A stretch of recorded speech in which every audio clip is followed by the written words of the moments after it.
এই মুহূর্তে মানিক মিয়া এভিনিউতে আছেন সহকর্মী হাসান মাহমুদ, সরাসরি যুক্ত হব তার সঙ্গে। হাসান, নতুন দলের অভিষেকে নেতারা কি বলছেন, বিস্তারিত জানাবেন।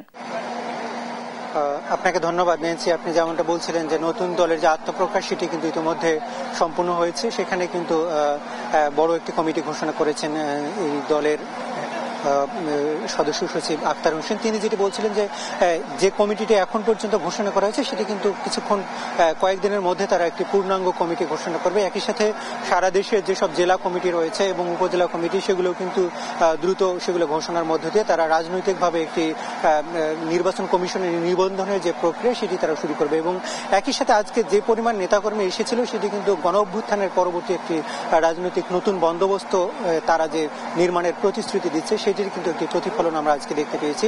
ব্যাপক পরিমাণ নেতাকর্মী কিন্তু আজকে এখানে জড়ো হয়েছিল। আমরা যতটুকু দেখতে পেরেছি তাদের যেটি লক্ষ্য ছিল 2 থেকে 2.5 লক্ষ মানুষ তারা এখানে জমায়েত করবে, সেটি কিন্তু অনেকটা পূরণ হয়েছে। এবং আমরা দেখছিলাম যে মানিক মিয়া এভিনিউর আশেপাশে যেসব সড়ক রয়েছে সেগুলোতে কিন্তু ব্যাপক পরিমাণে মানুষের উপস্থিতি ছিল এবং তারা কিন্তু এই দলের সমর্থক কর্মী হিসেবে তারা কিন্তু ইতিমধ্যে আত্মপ্রকাশ করেছে। আমরা যতটুকু জানি যে এর আগে জাতীয় নাগরিক কমিটি গত সেপ্টেম্বরে তারা কিন্তু আত্মপ্রকাশ করেছিল এবং সেই যে রাজনৈতিক দল গড়ার যে প্রক্রিয়া সেটি কিন্তু জাতীয় নাগরিক কমিটির মধ্য দিয়ে তারা কিন্তু শুরু করেছিল এবং এর মধ্যে তারা কিন্তু 400-র বেশি উপজেলা পর্যায়ে তারা কিন্তু কমিটি ঘোষণা করেছিল এবং তারা নাগরিক প্রতিনিধি হিসেবে তারা এতক্ষণ পর্যন্ত কাজ করেছিলেন।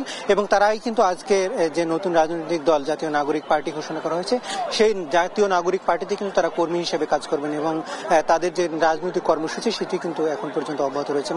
আমরা দেখছিলাম যে সেখানে জাতীয় নাগরিক পার্টির কিন্তু আজকের যে প্রোগ্রামে সেখানে কিন্তু বিএনপির সিনিয়র যুগ্ম মহাসচিব রুহুল কবির রিজভী সহ জামাতের সেক্রেটারি জেনারেল মিয়া গোলাম পরোয়ার সহ জুনায়েদ সাকি, যিনি নাগরিক, আরো অন্য যেসব রাজনৈতিক দল রয়েছে সেগুলোর কিন্তু ব্যাপক নেতাকর্মীরা উপস্থিত ছিলেন এবং সিনিয়র সব রাজনৈতিক দলের নেতারা কিন্তু এখানে অনেকটা উপস্থিত ছিলেন। এবং এর পাশাপাশি রাজনৈতিক দলগুলোর যে ছাত্র সংগঠন সেই ছাত্র সংগঠনগুলোরও কিন্তু প্রতিনিধি আজকে আমরা এখানে দেখেছি।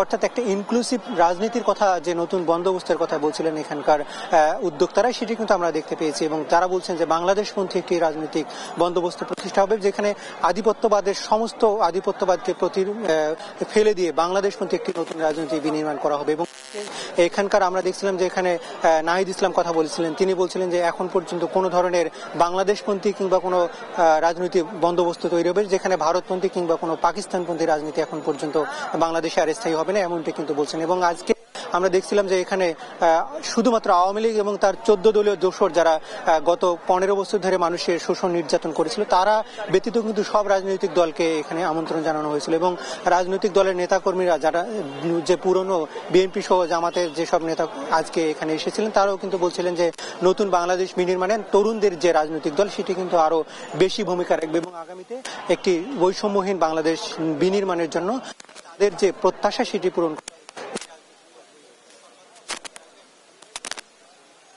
রাজনৈতিক নেতৃবৃন্দ এবং আজকে নতুন দল প্রতিষ্ঠা করলেন নেতাকর্মী। তারা